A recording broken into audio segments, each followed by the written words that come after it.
Hello and welcome. My name is Peace Mitchell and I'm co-founder of Women Changing the World Press. Before we begin, I would like to acknowledge the traditional owners of the land that I live and work on, the Mamu people of North Queensland. And I would also like to acknowledge traditional owners and elders, past and present, right across Australia and the Torres Strait. Well, I'm very excited to be celebrating the launch of Authenticity and Action. And to celebrate today, I have one of my fabulous co-authors joining me, Emma Weaver, all the way from Sunny Island. Hello, Emma. Hello, how are you? I know it's sunny in Ireland, it's amazing. It's so good. Emma, for people who haven't met you before, I would love you to introduce yourself and tell us a bit about you and the work that you do. Oh, lovely. So delighted to be here as always in conversation with you, Peace. So my name is Emma Weaver. I live in Ireland.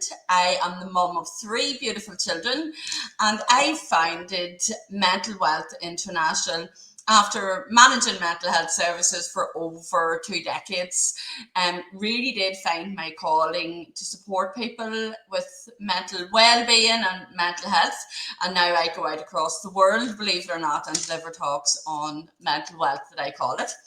I am also a 2 times TEDx speaker. I have curated 2 TEDx events as well, and I'm also an author. I'm so delighted to be part of this book. It's really important to show up with other people and be part of a collective so that all of our stories are able to resonate. So yeah, busy like yourselves. Thank you, Emma. It's really lovely to have you as part of this collaboration, and I'm excited to chat with you today. Now, your chapter is called Staying True to You. Can you tell us why you chose that title for your chapter? So the reason why I chose that title is because I don't know if it's when you get older or wiser and go through experiences in your life, it's really, really important to stay true to yourself, to understand who you are, what your values are. Are they your values? Are you maybe taking on other people's limiting beliefs that aren't your own? So I suppose the essence of that title is get to know yourself, understand who you are, and stay true to that version of yourself. I suppose that allows you to reach your full potential and just be you, because you're amazing just being you. The key to success is knowing who you are and staying true to that. Yes, I love that. I love that. Now, Emma, in your chapter, you talk about the fact that you had a teenage pregnancy and that there were people in your community or at large who were like, oh, well, that's it for her now. Her life's over. Can you tell us about this experience and how you challenge that narrative? Yeah. And I appreciate, I suppose, the opportunity to write about this in this chapter, because this isn't necessarily something that I talk about a lot or that a lot of people know. So yes, I became a teenage mum, and my daughter's father unfortunately then passed away when she was 5. But becoming a teenage mum in a very small town in Ireland was not the easiest thing I've ever done. And you're right, a lot of people did, I suppose, think that's it, her life's over now, that I was just going to stay at home and be a mum, and that's the way life was going to be, and shunned forever. And I suppose for a couple of months, I probably did accept that. And then there just came a realization one day that there's more to life. That's not how my life is going to be. And I mean, against family, against community. It was very isolating. The friends that I had went to school with, I didn't see one. Not one friend. And I just decided that's it. We need, me and my daughter, we need a better life. It can't be this way. And I took myself back to college and got an education. And I quite often say I educated our way out of poverty, because I truly believe that's what I did. Getting that bus at 7:10 in the morning, walking to get it. There's so many variants, I suppose, that built the character that I now have today. But I knew I needed to do something, that there was more for us, and I just wasn't happy or buying that life is over because you got pregnant. So I definitely went against the grain and done something different. Yes, absolutely. And I love that. In your chapter, you talk about limiting beliefs. And I guess that was the people in your community might have had that limiting belief about you. And if you had have taken that on board, then maybe you wouldn't have gone to college and got the education and done all the things that you've gone on to do now. Can we talk about limiting beliefs and how they hold people back, but also how people can overcome those limiting beliefs? Yeah, and honestly, limiting beliefs is one of the most self-sabotaging things that we can do to ourselves. And again, whether it's self-reflection, maybe it comes with age, I keep saying that, but I very much recognize that they weren't necessarily my beliefs or my values, because I was being told you can't do this and you can't do that and you have to stay at home with your daughter and that's just the way it is now and you're never going to amount to anything.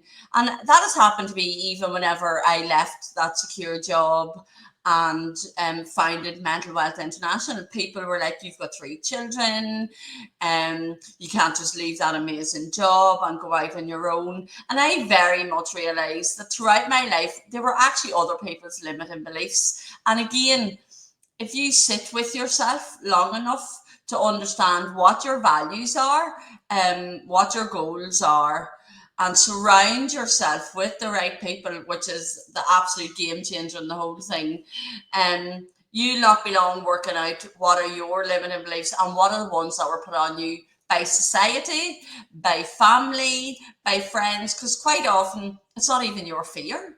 Because if you have an idea in your head to do something, it's there for a reason. I would pretty much bet that you can achieve it. If you've that grit and the idea and the understanding of your why, it's whenever the external comes in that really pushes us back.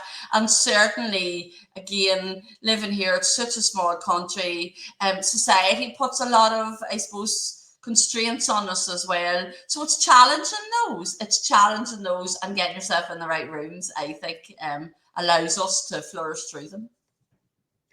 Yes, I love that. I love that.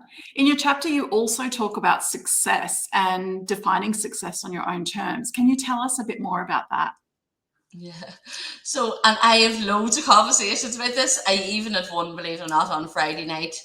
Success means different things to different people. So what I would choose to be what success is to me may not be what it is to you. And some people, it's monetary value, it's status, certainly financial freedom is definitely a big one.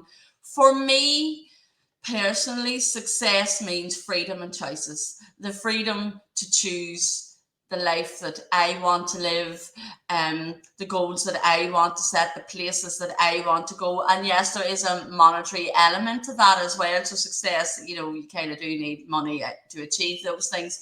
But ultimately, it is me knowing that I made my decisions and I made my choice. So I'm able to do that again through showing up in the right rooms, through speaking in my business, seeing events allows me to see the world.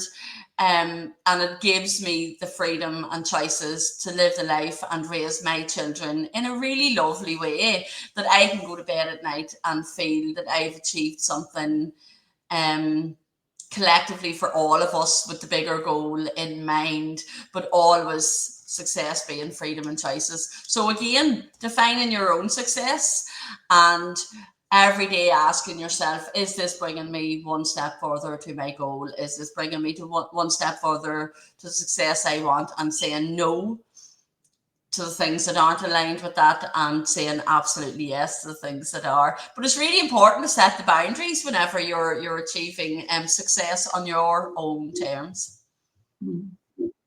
Yes, absolutely. And another thing that you talk about in your chapter is this mantra that you go by, and it really helps you with your decision making. And that is, if it's not a hell yes, then it's a hell no. Can you tell us about this and how you use this principle to guide you in making those choices and decisions? Absolutely. And I suppose I have to say, I actually heard that first from Karen. So Karen used to always say, if it's not a hell yes, and I definitely have adapted that because if it's not a hell yes from something, if I'm asked to do something or invited to go somewhere, if it's not a hell yes, I'm maybe not going to show up my best self. You're not going to get the best out of me, and I'm not going to feel great about it. And let's be honest, resentment can set in sometimes when you feel you're being asked to do something that maybe you're giving of time that you don't have, or it's putting you under pressure to do it. So it's really important to catch the feeling when you're invited or asked to do something, because the alternative is you don't show up your true self.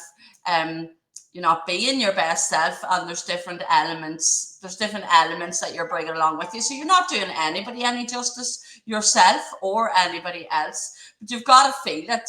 And quite often, and I done this through mentoring years and years and years ago, if you're saying yes to something that maybe isn't fitting, what are you saying no to? Are you saying no to yourself? Are you saying no to your time?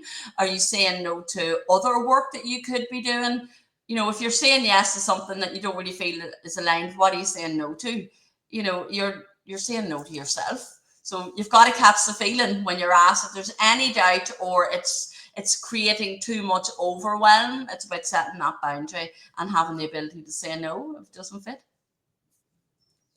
I love that. It's such great advice.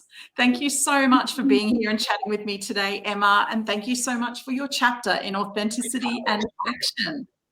Ooh, I love it. Thank you so much. What a book. What a book. So many amazing chapters. It's beautiful to be part of it. Beautiful. Yeah, thank you so much. And thank you to everybody for tuning in. Make sure you get yourself a copy of Authenticity in Action. They're available now at wcwpress.com. Thanks, Emma. Thanks, everyone. Bye.